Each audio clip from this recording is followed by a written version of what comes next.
Have you ever wondered if your health could be improved by taking a dietary supplement or vitamin? How do you know if you could benefit from one? That's what we're talking about on today's episode.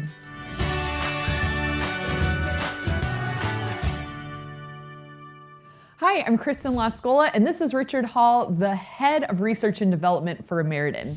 So we know that the optimal way to get our vitamins, minerals, and antioxidants would be through a high-performance diet. But even with the best diet, we know that our bodies can still be deficient in certain vitamins. So how do we know if we're a candidate for vitamins, dietary supplements, if we really want to round out our health profile? Kristen, I wouldn't recommend that we just jump into vitamins and minerals when we have a balanced diet. Sometimes people think they need something and they really don't.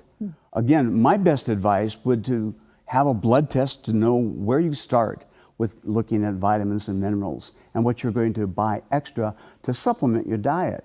So, you know, a lot of us have had this experience where we have a friend who just swears by something. They are taking a certain vitamin supplement, maybe something they bought online or in the store, and they are trying to push it on us. So can you maybe give us your opinion on just sort of doing that eeny, meeny, miny, mo, kind of taking things haphazardly because somebody recommended it? Where should we start, and what are some of the potential pitfalls of treating supplements that way? Kristen, I've had that very thing happen to me, and I ran out and purchased the supplement, taken it, and I was flat out on the bed and my head was spinning for about 3 hours. So I personally would not recommend that you just go out and buy something and take it because there's a recommendation from your friend. Everyone's a little different.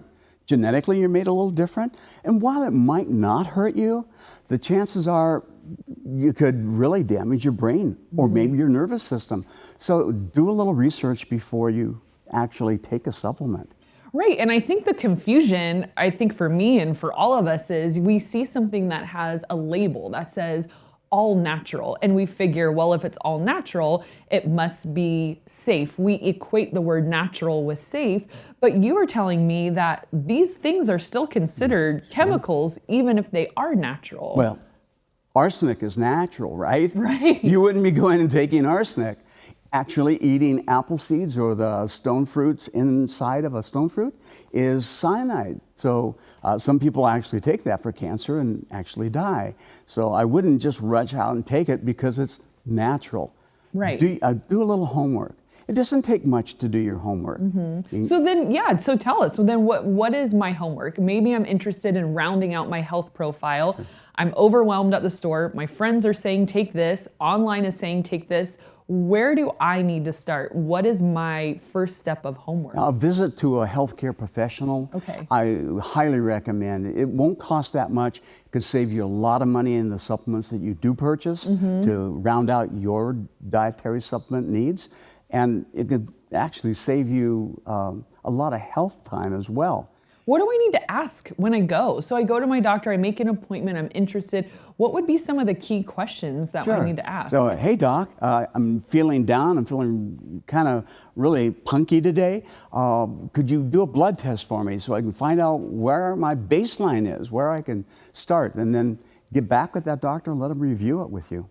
And is there a certain thing I want to ask him? Make sure you check for this, this, and this. Like, does a typical blood panel check for everything that I need to know about where I'm at, where I stand? Yeah, they may actually do a larger blood panel on you for the first time around, so you'll know everything.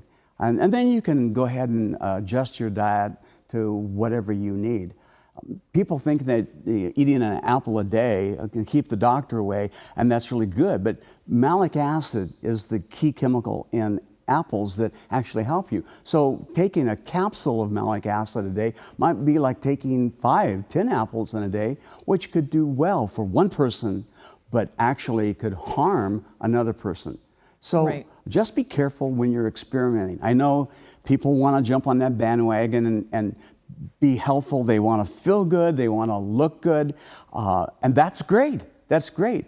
In the way we eat today on the go, fast-run society, I think that most people, and I think data would show it, most people do need some type of supplementation.